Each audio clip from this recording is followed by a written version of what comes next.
জনগণ কতটুকু সংস্কার চায় তার উপর নির্বাচনের তারিখ নির্ভর করছে ডক্টর ইউনূস।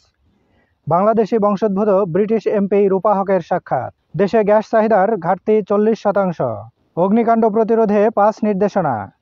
জুলাই ঘোষণাপত্র নিয়ে 5 দিনের জনসংযোগ শুরু কাল। ভ্যাটের পর আয়করের আওতা বাড়ানোর উদ্যোগ নেওয়া হচ্ছে।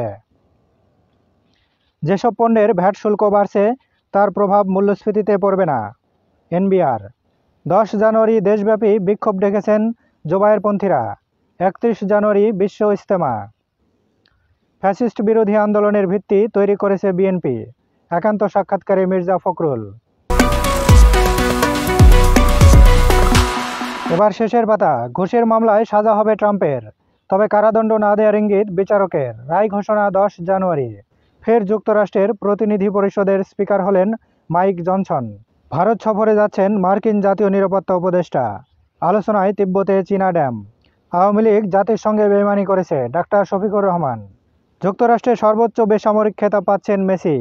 সাপ্তাহিক শেয়ার বাজার। লেনদেনে বন্ধ ও মন্দ কোম্পানির দাপট। চোখের জলে অঞ্জনাকে শেষ বিদায় জানালেন সহকর্মীরা। বনানী কবরস্থানে দাফন। সীমান্ত স্কোয়ারে চুরি, জড়িত 9 জন। 7 মিনিটেই লুটে নেয় 159 ভরি স্বর্ণ। নভেম্বরে বেসরকারি ঋণ প্রবৃদ্ধি 3.5 বছরের মধ্যে সর্বনিম্ন।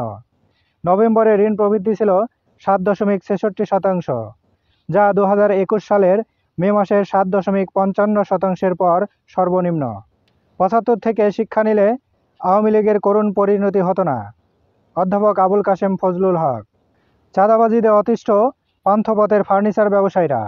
বিএনপির কমিটিতে ব্যবসায়ীদের লিখিত অভিযোগ। শেখ হাসিনাকে ফেরতের বিষয়ে প্রতিক্রিয়া জানায়নি ভারত। পররাষ্ট্র উপদেষ্টা। বিদায়ী বছরে সড়কে ঝরেছে 8,543 প্রাণ।